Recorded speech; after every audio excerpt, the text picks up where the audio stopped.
Christmas was supposed to be peaceful, until my husband announced that his ex-wife would be joining us at dinner. The woman he once loved sitting across from me at my own table, that night changed everything. Because what I did next, no one saw coming. Sometimes the holiday spirit exposes more than it heals. When my husband told me his ex was coming to Christmas dinner, I swear, I thought he was joking. We were in the kitchen that morning, the light from the window spilling across the floor like liquid gold, and the faint hum of a Christmas carol playing from the old radio. I was peeling apples for the pie, lost in the smell of cinnamon and butter, when he cleared his throat behind me. "Grace," he said, "I hope you don't mind. My ex, Julia, will be joining us for Christmas this year." At first, I didn't process it. I kept peeling, letting the curl of apple skin drop into the bowl. Then the words hit me like cold water down my back. Julia. My hand froze mid-air.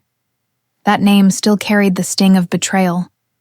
Years old, yet fresh enough to reopen a scar I'd spent years trying to heal. I turned around slowly, the knife trembling between my fingers. "What did you say?" I asked. He smiled like it was nothing. "Julia. She's going to be alone this Christmas. She called last week to ask if we'd mind her joining." I said, "Of course not. It's the season for forgiveness, right?" He said it so casually, so heartlessly, that for a moment, I wondered if he remembered who Julia even was. If he remembered the nights I'd cried quietly into my pillow when I discovered his messages to her. If he remembered how broken I felt, sitting on the bathroom floor at 3 a.m, trying to convince myself that love was worth fighting for. Apparently, he didn't. "Forgiveness," I repeated softly, my voice steady but my heart screaming. He nodded, stirring his coffee. "I'm glad you agree." I didn't agree. I didn't even speak. I just turned back to the counter and kept peeling, though my hands were shaking so hard the knife slipped and nicked my finger. A tiny red dot bloomed against my skin, but I didn't react. Pain was nothing new. He kissed the top of my head as he passed me on his way out. "You're amazing, Grace. Really. This will mean a lot to her." And just like that, he was gone, leaving behind his half-empty mug, the smell of his cologne, and the echo of a woman's name that still haunted my peace. I sank into the nearest chair, pressing my hand against my chest to steady my breathing. Julia, the woman who had almost ended our marriage 8 years ago. The woman who had smiled at me at one of his company parties and said, "You must be Grace. Daniel talks about you all the time. You're lucky to have such a passionate man." Back then, I didn't understand what she meant. But I did later, when I found the truth hidden in his phone. He said it was a mistake. He said it was emotional, not physical, that he just needed to feel seen, whatever that meant. And like a fool who still believed in love, I forgave him. I thought I had buried it. I thought time had softened the sharp edges of that pain. But that one sentence, "My ex is coming to Christmas dinner," ripped it all wide open again. The clock ticked loudly in the kitchen, each sound like a reminder of how much had changed. Outside, the snow was falling gently, decorating the trees, covering the world in white purity, the kind of purity my heart no longer felt. I tried to picture her. Julia. Was she still the same? The perfect hair, the glossy lipstick, that confident, polished tone she used whenever she spoke? And why was she even reaching out to him now after all these years? Something didn't sit right. I'd seen this movie before. The woman who just wants to be friends, who pretends she's grown past it all, when in truth she's still hungry for what she once had. But Daniel, he could never see through her. He never could see through anyone who flattered him. I looked at the Christmas decorations around me, the ones I had hung, the tree I had trimmed, the house I had made into a home. Every garland, every candle, every touch of warmth, that was me. I had built this life from scratch, even after he almost destroyed it. And now she would walk into it. Sit at my table, drink my wine, laugh with my husband, know when a quiet fire started inside me, slow, steady, dangerous. The kind of anger that doesn't explode. It plans. I took a deep breath and told myself something I hadn't dared believe in years. I'm not the same woman I used to be. If she was really coming, If Daniel was foolish enough to bring the past right into my home, then I wasn't going to cry, beg, or break. I was going to show them both who Grace had become. That evening, I called my son, Matthew. He was in his late 20s now, living out of state. He answered, his voice warm as always. "Hey, Mom! Getting ready for the big dinner?" I tried to keep my tone light. "You could say that. Your father invited an old acquaintance?" He laughed. "You sound like you're holding back." "Oh, I am," I said dryly. "Do you remember Julia?" There was a pause. Then, "You're kidding. I wish I were. Why would he do that?" He asked, anger rising in his tone. "After everything? Because your father has a habit of forgetting the parts of the past that make him look bad," I said. He sighed. "You want me to come early?" I smiled, even though he couldn't see me. "No, baby. You just come when you can. Your mother can handle herself." And for the first time in a long time, I meant it.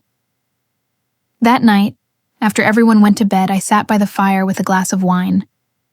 The lights from the Christmas tree flickered gently across the room, and I watched them dance over the framed pictures on the mantel. The wedding photo, the one from Matthew's graduation, the one of us on our 25th anniversary. We looked happy, but I knew now that pictures can lie. I thought about what forgiveness had cost me, my pride, my peace, my sleep. And now, the man who once begged for another chance was inviting temptation right back through our door. No, this time, things would be different. I wouldn't be the broken wife begging to be seen. This time, I'd let them both walk into their own trap, one I wouldn't have to build with deceit or revenge. Only truth, because sometimes the truth hurts more than betrayal ever could. As I looked out at the falling snow, I whispered to myself, "This Christmas, Daniel will finally understand what it feels like to sit at a table he doesn't deserve."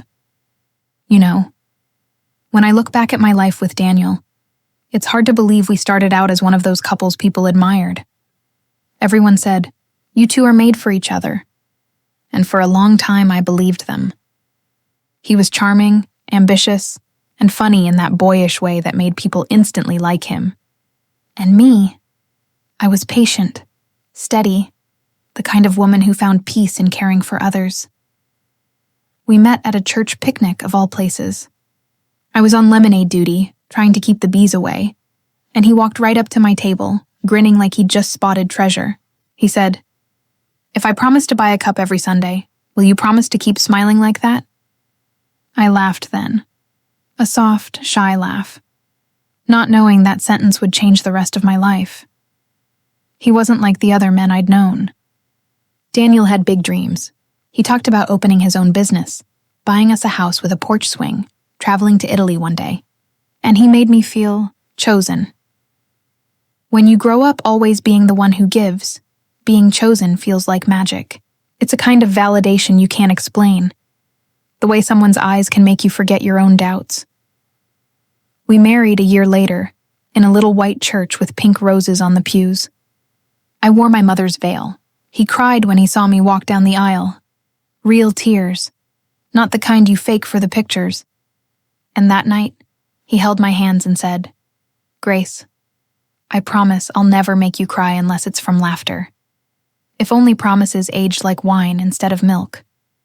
Our early years were beautiful, though simple. We had our first apartment, one of those small ones where the kitchen sink doubled as a dish rack and laundry line. But it was ours. We danced to old Motown records after dinner, barefoot on the tiles, his arms wrapped around me as he hummed into my ear.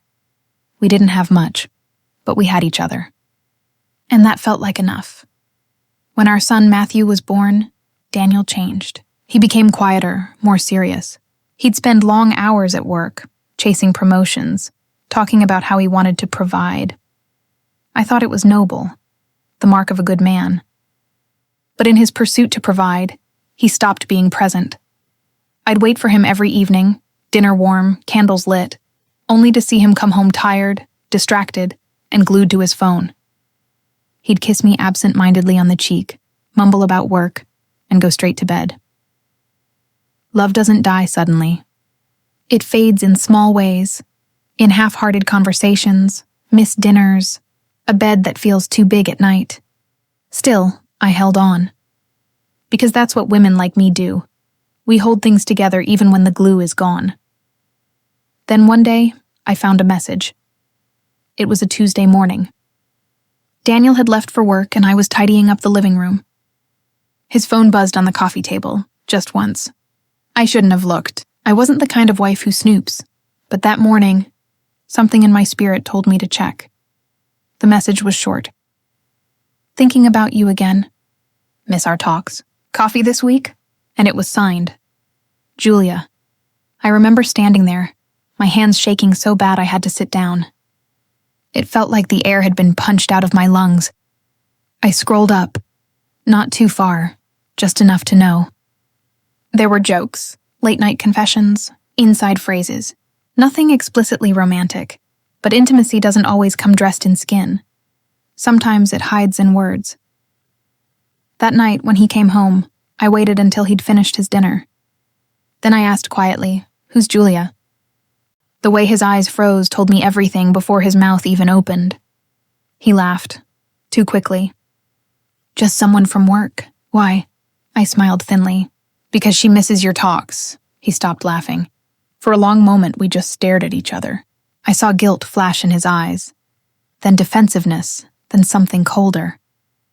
"Grace, don't make this a thing," he said. "A thing?" I repeated. "It's just talking. You know how stressful my job is.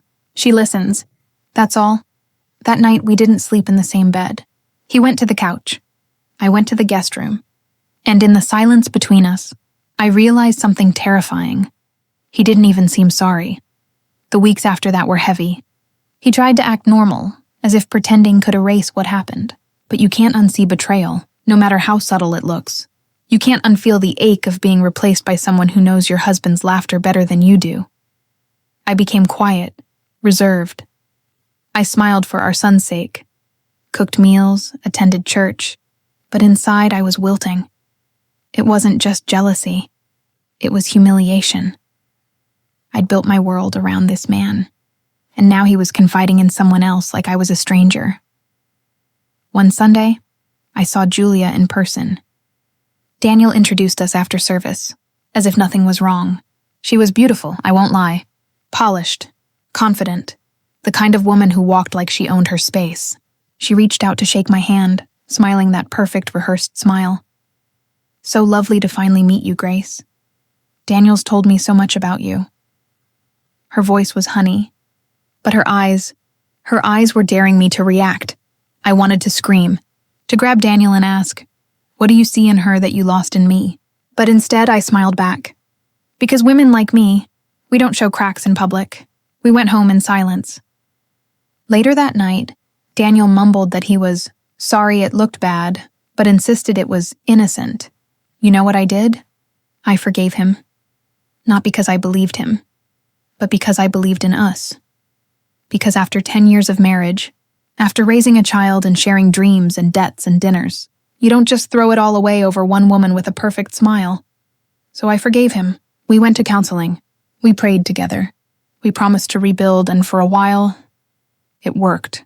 He deleted her number, changed apartments, started bringing me flowers again. We even renewed our vows on our 25th anniversary. I wore blue that day. Something new, something hopeful. He looked at me like he did when we first met and said, "I'm sorry for the years I made you doubt yourself. I'll never take you for granted again." I believed him, and maybe, for a time, he meant it. But as the years passed, that old distance crept back in. He wasn't unfaithful, not that I knew of, but he was absent. Like a ghost sitting across from me at dinner, he'd nod when I spoke but never really listen. And slowly I realized that some men don't cheat with people. They cheat with their silence. They cheat with their indifference. They cheat by forgetting that love requires presence. So when he said Julia's name again all these years later, it wasn't just the betrayal that returned. It was every unspoken word, every lonely night, every time I'd told myself, maybe tomorrow he'll see me again. This time, though, I wasn't the woman who waited. I wasn't the wife who begged. I was the woman who had learned that sometimes the kindest thing you can do for yourself It is stop forgiving those who keep testing your grace. That night, I wrote something in my journal. Something I hadn't dared to say out loud. It read, "If Julia wants to see what forgiveness looks like, she can look me in the eye this Christmas. But if she wants to test my peace, she'll learn what fire looks like too." Christmas Eve. You'd think the sound of carols and the smell of cinnamon would soften even the hardest hearts. But that night, my home, the one I'd built with laughter, prayers, and years of quiet sacrifices, felt like it was holding its breath. Daniel was humming to himself in the kitchen, carving ham as if everything was normal. Matthew and his wife, Denise, were setting the table, giggling as they arranged candles and silverware. And me? I was standing by the window, looking out at the falling snow, whispering a prayer I wasn't sure heaven was even listening to anymore. Because in less than an hour, she'd be here, Julia, his ex, his friend, the woman who'd once cracked open the foundation of my marriage, and now, apparently, had been invited to share my Christmas dinner. When Daniel had told me about it the week before, I thought he was joking. He'd just come in from work, snow still on his coat, and casually said, "By the way, I ran into Julia at the charity drive. She's spending the holidays alone this year. I invited her to Christmas dinner." For a moment, I just stared at him, trying to see if he was teasing. But he wasn't. His face was calm. Too calm, I whispered, "You what?" He sighed like I was being unreasonable. "Grace, it's Christmas. She's divorced now. She doesn't have family around. I didn't want her to be alone." My heart sank. "You didn't think to ask me first?" He shrugged. "I knew you'd say no. You've always been sensitive about her." That word, sensitive, sliced through me like glass. I wasn't sensitive. I was scarred. "There's a difference." I didn't shout. I didn't even argue. I just looked at him and said quietly, "Then I guess we'll both see what kind of Christmas this turns out to be." And that was that. Now, a week later, the tree sparkled in the corner. The house smelled of rosemary and baked bread, and my heart felt like it was made of thin, cracking glass. Every ornament I'd hung carried a memory. The angel from our first Christmas together. The little felt stocking Matthew made in kindergarten. The crystal snowflake Daniel gave me the year he promised we'd start fresh. I brushed my fingers over that snowflake and almost smiled. Almost. Then the doorbell rang. Matthew jumped up. "I'll get it." And before I could stop him, the front door opened. And there she was. Julia. Still beautiful. Still polished. Her coat was a deep emerald green, fur-lined and expensive. Her hair was perfectly styled, and her red lipstick didn't dare smudge. Not even in the cold. She stepped inside, her perfume, that same floral one I remembered from years ago, filling my home like a ghost that had been waiting for permission to return. "Grace," she said brightly, her arms opening wide as if we were old friends. "It's been far too long." For a split second I froze. Then because my mother raised me better, I smiled and hugged her, lightly, carefully, the way you hug someone you don't trust not to bite. "Julia," I said softly. "Welcome. I'm glad you could make it," she laughed, that same musical laugh that once made Daniel blush. "Oh, you always were so gracious. And look at this house, still as cozy as ever," I wanted to say. "Of course it is. I built it while you were busy keeping my husband company." But instead I simply said, "Thank you. Dinner's almost ready." Throughout the evening I watched them. Daniel, pretending to be the perfect host, pouring wine, carving the turkey, stealing glances at Julia when he thought I wasn't looking. Julia, laughing a little too loud at his jokes, touching his arm when she didn't need to. And Matthew, sweet Matthew, trying to keep the peace, oblivious to the tension tightening the air like invisible wire. At one point, Julia complimented my table setting. "Grace, you have such an eye for beauty. I could never make things look this warm." Her tone was kind, but her eyes flicked to Daniel, seeking his approval like she always did. He smiled, a small nostalgic smile that made something twist inside me. So I smiled too. But mine was sharper, the kind of smile that hides lightning behind calm skies. Halfway through dinner, Denise, bless her heart, tried to change the mood. "So, Julia," she asked kindly, "how do you and Daniel know each other?" Silence. You could hear the clink of a fork against porcelain. Julia tilted her head. "Oh, Daniel and I go way back. We were quite close before life took us in different directions." Her voice lingered on close like she wanted it to mean something. Daniel cleared his throat, muttering, "That was a long time ago, but the damage was done." Matthew's fork paused midair. Denise looked down embarrassed, and I just sipped my wine, my face calm, my heart roaring like thunder. Later, when dinner was done and everyone moved to the living room for dessert, I took a moment to myself in the kitchen. I leaned on the counter, breathing deeply, staring at the pie I'd spent all morning baking. It looked perfect, golden, crisp, fragrant. But all I could think was, how dare he bring her here? How dare he stand in our home? The same home where I'd forgiven him, rebuilt trust brick by fragile brick, and let her sit at my table like a guest of honor. Then I caught sight of my reflection in the window. Tired eyes, silver in my hair, strength in the lines that life had drawn across my face, and I whispered, "No, Grace, you're not going to cry tonight. Not for him. Not for her." I fixed my lipstick, lifted my chin, and carried the pie out with a smile so calm it made Daniel shift in his seat. "Pumpkin or apple, Julia?" I asked sweetly. She giggled. "Oh, you remembered my favorite. Pumpkin, please." I sliced it carefully, placed it on a plate, and handed it to her. Then I looked Daniel in the eyes and said, "I've always believed Christmas is about forgiveness and clarity." He frowned, unsure what I meant. I didn't explain. Instead, I reached for my phone and played a little video I'd taken earlier that week, a recording of my conversation with the charity director. You see, something had been nagging at me ever since Daniel mentioned meeting Julia there. So I'd called the charity to thank them for their event, and just happened to ask who'd attended. And guess what? Julia hadn't been there. So when Daniel's lie rolled off his tongue that night, I made sure I had proof. As the video played and the director's voice echoed through the living room. "Oh, Daniel. No, he didn't come to the drive this year. Maybe next time." The room fell silent. Julia's fork froze midair. Daniel's face drained of color, and I just smiled, calm, composed, not a trace of anger in my tone. "Well," I said softly, "I suppose memory plays tricks on us all." Then I turned to Julia. "I do hope you enjoy the pie. It's sweet, though maybe not as sweet as old habits." Her eyes darted to Daniel, then back to me. She opened her mouth to speak, but no words came out. Daniel tried to recover, stammering, "Grace, I can explain."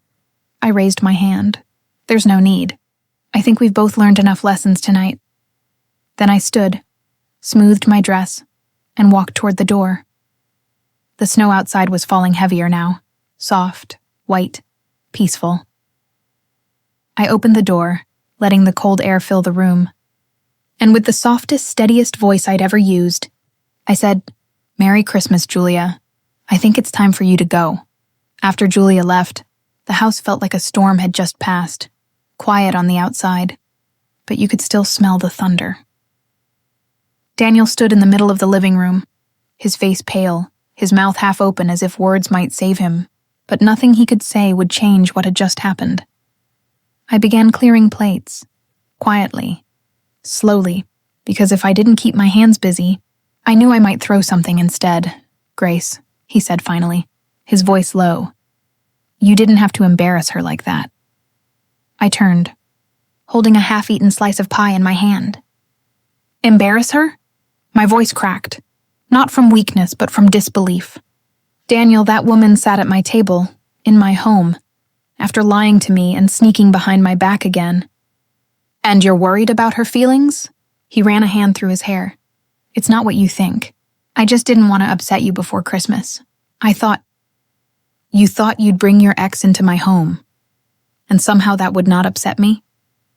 I interrupted, He flinched, his voice rising. She's just a friend, Grace. She needed company. I took a deep breath, letting my anger settle into something colder, something sharper. A friend, I repeated quietly. The same friend who used to call you after midnight when we were first married. The same friend who sent you those messages you deleted before I could read them. The same friend who told people we were having problems because of me. His jaw tightened. That was years ago, I nodded. Yes, years ago. And I forgave you. I let it go. I rebuilt everything we broke, with trust, patience, and prayer.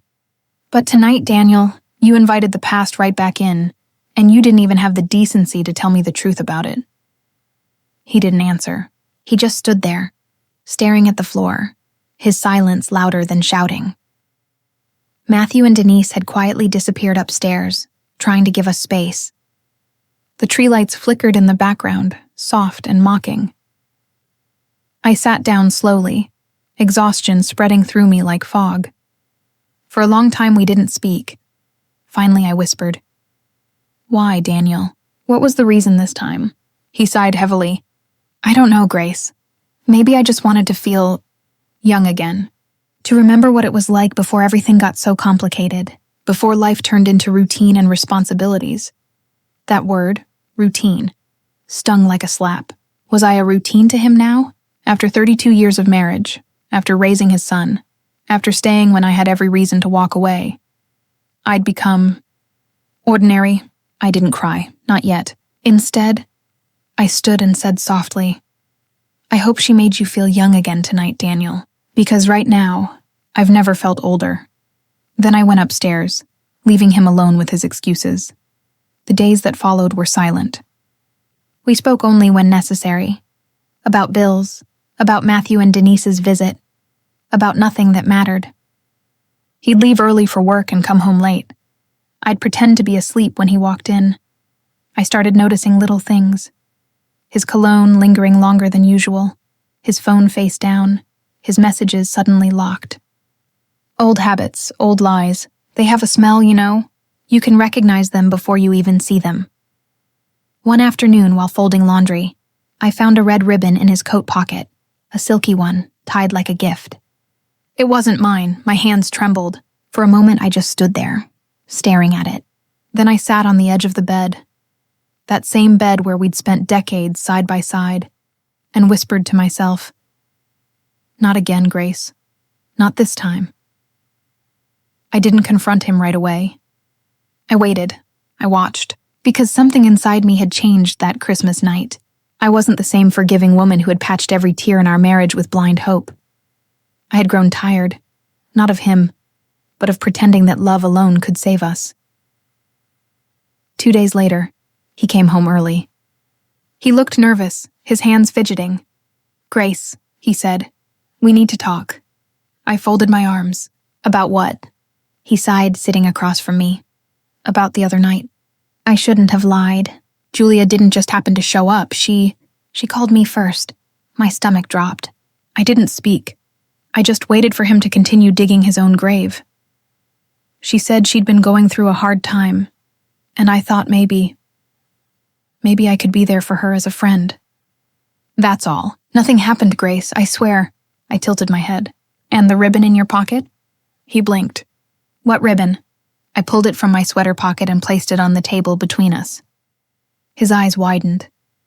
"Oh," he stammered. That's just something she gave me at the charity event." I cut him off, my voice low and shaking. "The event you never attended?" His mouth opened, then closed, silence again. That awful, heavy silence that feels like the moment before glass shatters. Finally, I whispered, "You know, Daniel, every time you lie to me, it doesn't hurt because I believe you. It hurts because you think I still could." That night, I couldn't sleep.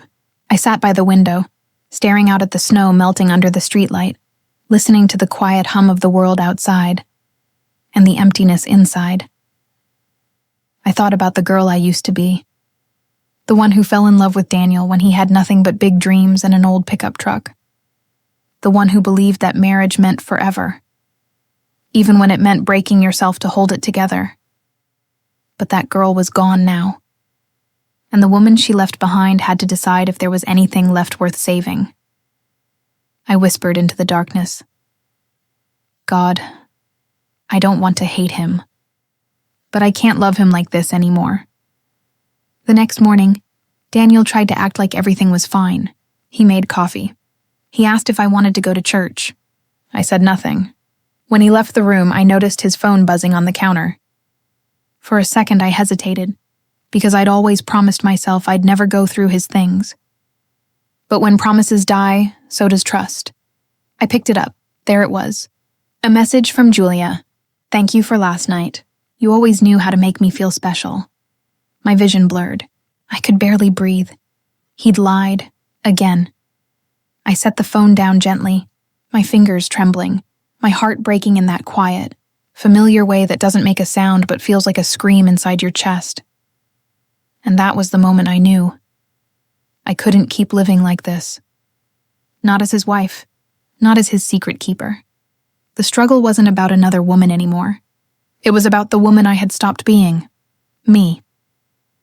That afternoon, while Daniel was at work, I opened my journal, the one I hadn't touched in years, and started to write. I wrote about my anger, my grief, my exhaustion. I wrote about the years I'd lost to trying, forgiving, and waiting, and as the ink bled across the pages, I felt something inside me begin to wake up. Something strong, something free. For the first time in years, I wasn't writing for him. I was writing for Grace, and when I looked up from that page, I knew what I had to do next. I didn't plan it. The confrontation, it just happened. It was a Thursday evening, 2 days before New Year's Eve. The sky outside was painted in bruised purple, the kind of sunset that looks like it's hiding something. And I guess I was. Too. Daniel came home humming. He dropped his keys on the counter, hung up his coat, and smiled like he was a man coming home to Peace. He didn't know Peace had left the house days ago, and she'd taken her wedding ring with her. I watched him from the dining room doorway. He didn't notice at first, too busy pretending life was normal, but then he saw me standing there, my journal in one hand, his phone in the other. His smile faltered. Grace, and what's that? I took a deep breath. The truth, I said softly. And your last chance to tell it. He froze. Grace, whatever you think, don't. I cut him off. Don't you dare stand there and try to talk your way out of this again. Not tonight. The air felt heavy, like the walls themselves were listening, like every lie he'd ever told was echoing between us. I saw the messages, Daniel, I continued. From Julia. I know you were with her again. He opened his mouth, but the look in my eyes must have stopped him. Because for the first time, he didn't try to lie. He just sighed, long and tired, as if honesty was a weight he'd been avoiding all his life. It's not what you think, he said finally, his voice barely a whisper. She just needed someone to talk to. She's been struggling since her divorce and... Since her divorce? I interrupted. Daniel, she's been divorced for 7 years. Don't act like she suddenly became helpless this week. He rubbed his temples, frustration creeping into his tone. Why do you always assume the worst of me, Grace? I laughed, a sound so bitter it didn't even sound like me. The worst? Daniel, this is the worst, because I've assumed the best of you for 30 years. And every time, you've proven me wrong, he paced back and forth, like a man cornered by his own reflection.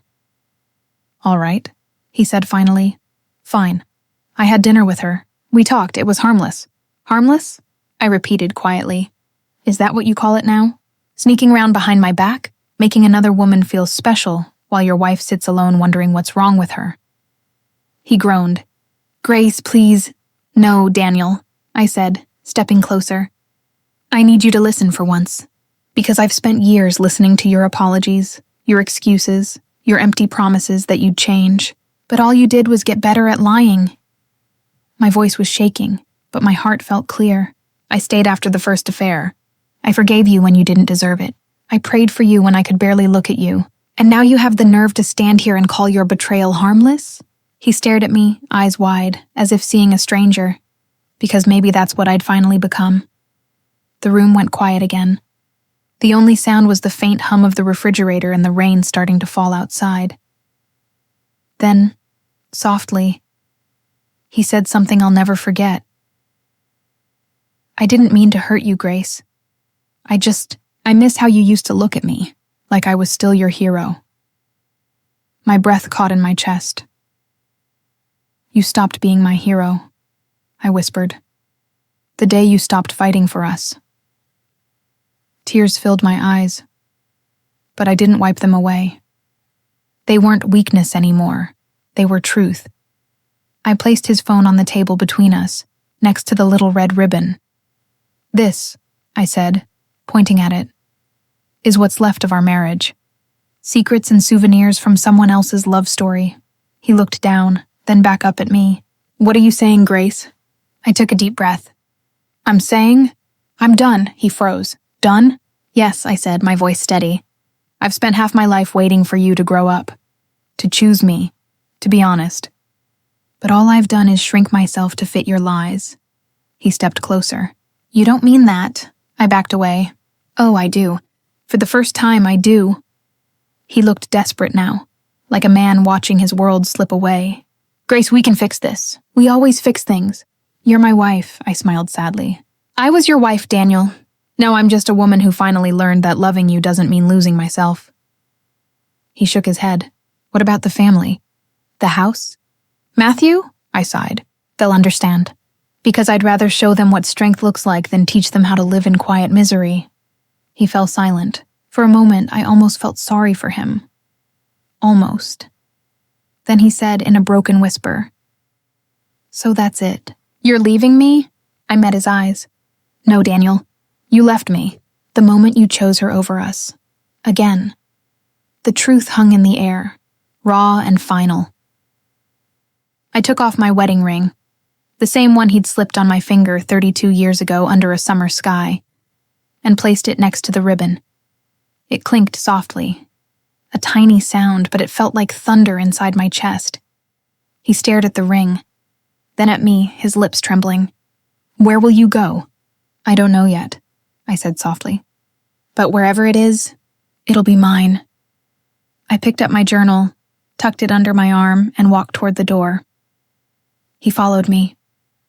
"Grace, please don't do this. We can start over." I paused, hand on the doorknob. "Daniel, you can't start over when you never stopped ending things." Then I opened the door. And for the first time in years, I walked out not in anger, but in peace. The rain hit my face like baptism. Cold, cleansing. And though my heart ached, I knew I was finally free.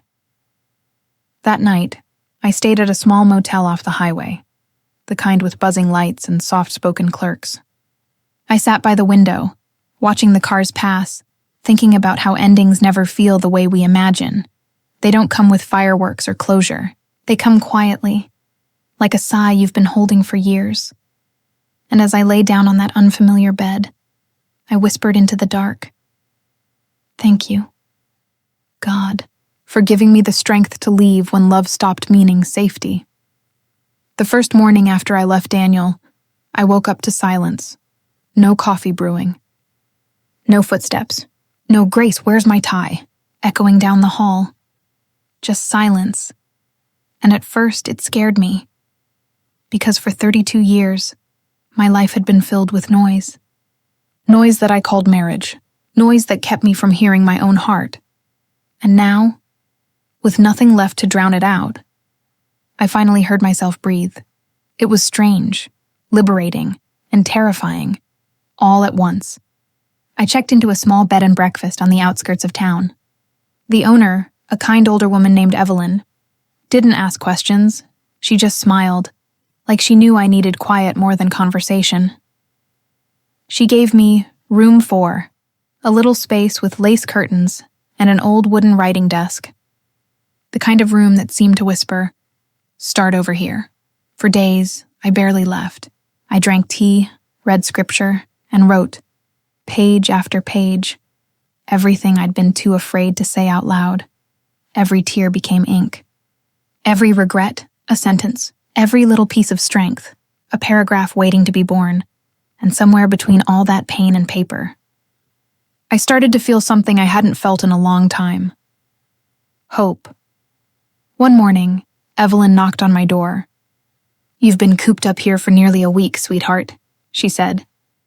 "How about coming down for breakfast with the others?" I smiled politely, shaking my head. "I appreciate it, but I'm not ready for small talk." She chuckled softly. "Oh, honey, it's not small talk. It's soul talk. We've got a group of women here. Some widowed, some divorced, some just lost. We share stories, not gossip." I hesitated. Then she said the magic words. "Sometimes, hearing someone else's broken pieces reminds you that yours can fit together again." So, I went. That morning, 5 women sat around a long table covered in homemade biscuits and orange marmalade. Their faces were kind, lined with stories I hadn't heard yet. And when I told mine, no one gasped. No one judged. They just nodded. When I mentioned Daniel's affair, one woman reached across the table and held my hand. "Men like that don't know how to love a woman like you," she said gently. "And that's not your burden to carry anymore." I didn't realize I was crying until Evelyn handed me a napkin. Not because their words hurt, but because they healed.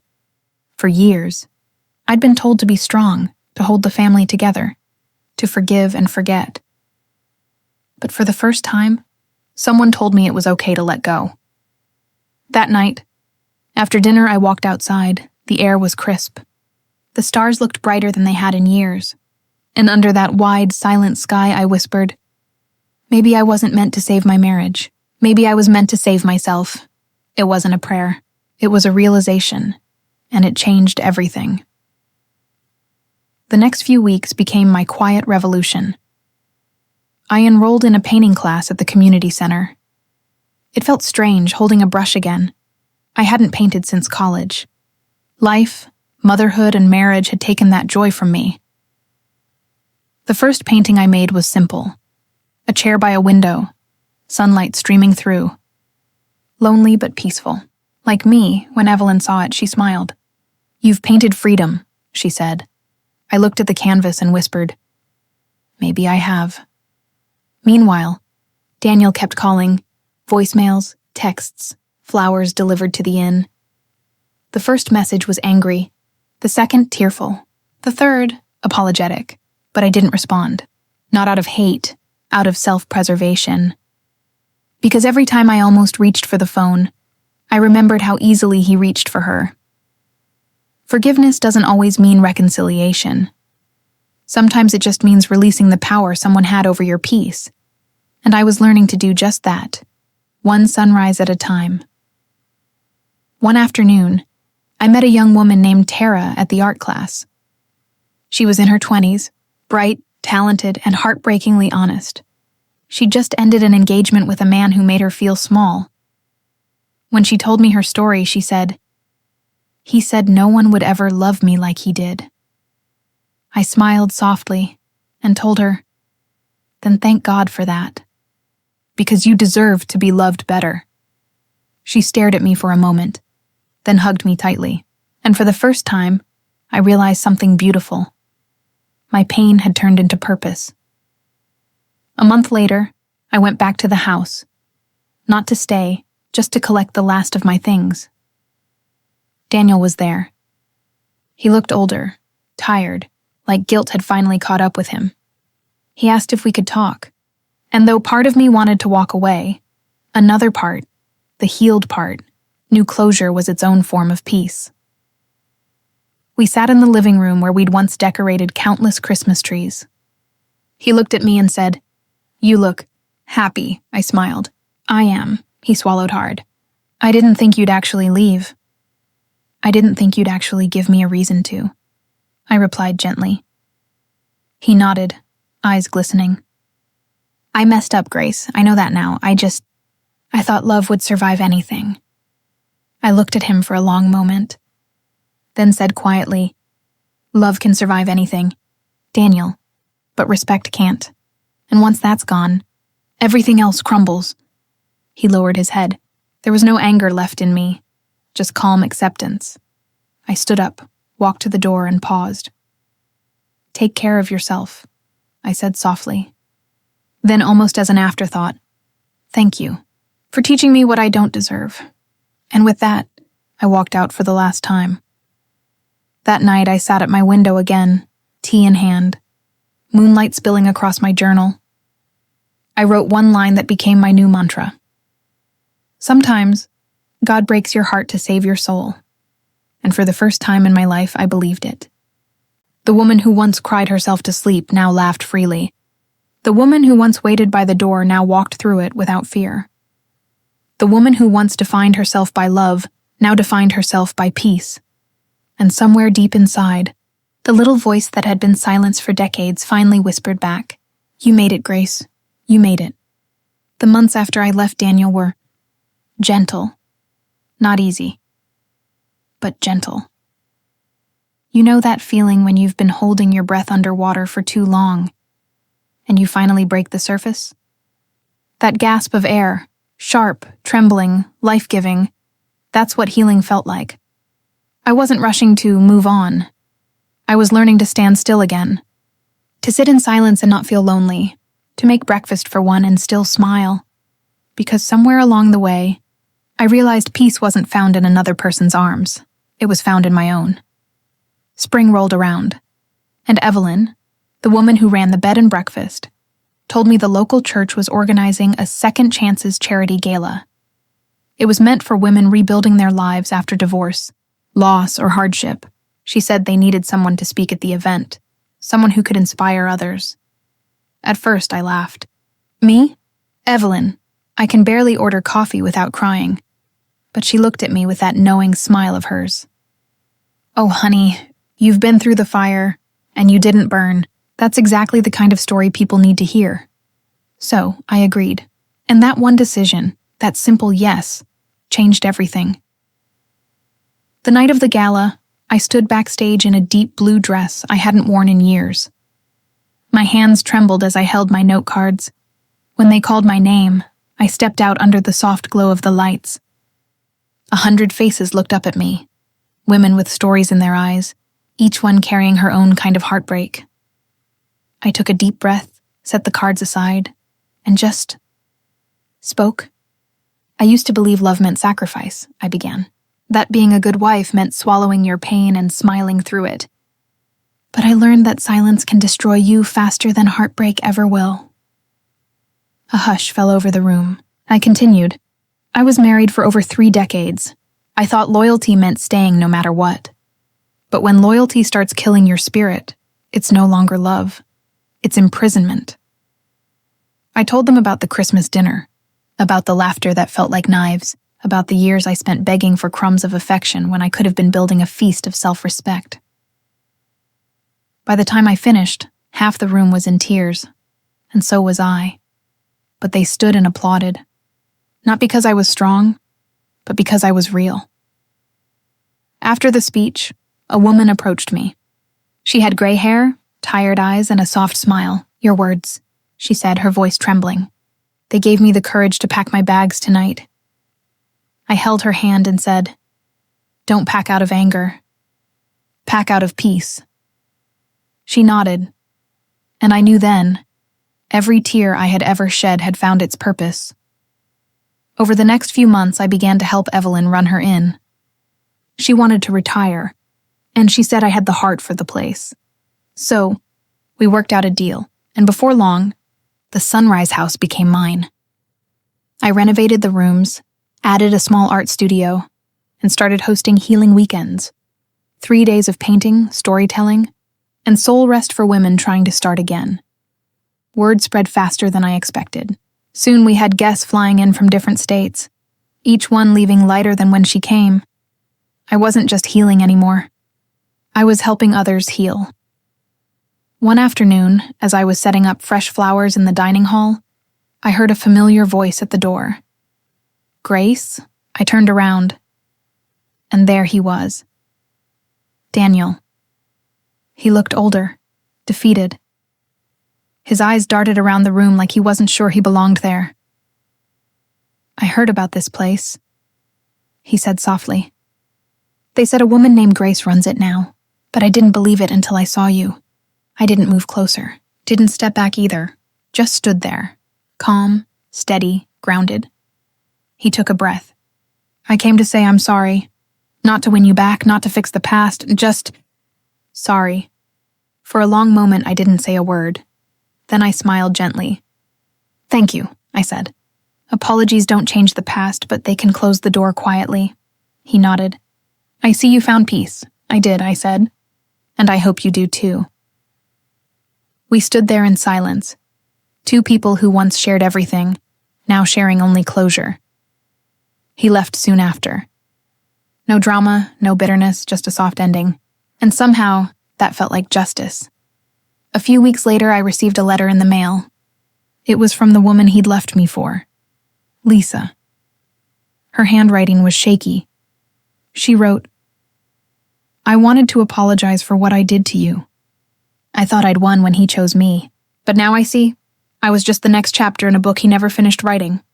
You didn't lose, Grace. You were set free. I stared at that letter for a long while, then smiled and whispered, God has a funny way of balancing the scales.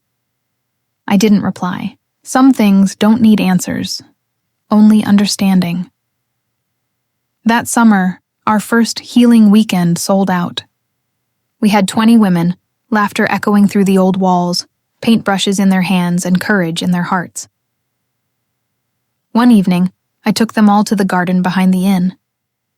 We sat around a fire pit, the sunset painting everything in gold. A young woman asked me, Miss Grace, do you ever wish you could go back? I looked at the flames and said softly, No, because I finally like who I am now. And I wouldn't have met her if I hadn't lost everything else first. They all went quiet, and then one by one, they smiled. It wasn't a perfect moment, but it was pure. Sometimes I walk past the mirror and barely recognize myself, not because of the wrinkles or gray hairs, but because of the calm in my eyes. I used to be a woman who needed someone to make her feel worthy. Now I am the woman who knows her worth without needing anyone to remind her. That to me is the sweetest kind of justice. A few days later, Evelyn visited me. She hugged me tight and whispered, Look at you. You turned heartbreak into a home for healing. I smiled and said, I just followed the light that hurt me, and it led me here. That Christmas, 1 year after the night that broke me, I hosted a dinner at the inn. It was filled with women, laughter, warmth, and love. As we sat around the table, one of them said, Grace, what made you decide to do all this? I looked at the twinkling lights, the smiling faces, and the snow outside the window. Then I said, because once upon a time someone told me his ex was coming to Christmas dinner, and that night I thought my world ended. But now I know, that was the night my new world began. You know, life has a way of teaching you lessons you never asked for. And sometimes, it does it in the quietest, most unexpected moments. Like a snowflake melting in your palm before you can admire its beauty. That Christmas, when Daniel said his ex was coming to dinner, I thought the universe was punishing me. I thought my story had ended, that love, trust, and family had all turned into ash. But now I know it wasn't the end at all. It was a beginning, just disguised as heartbreak.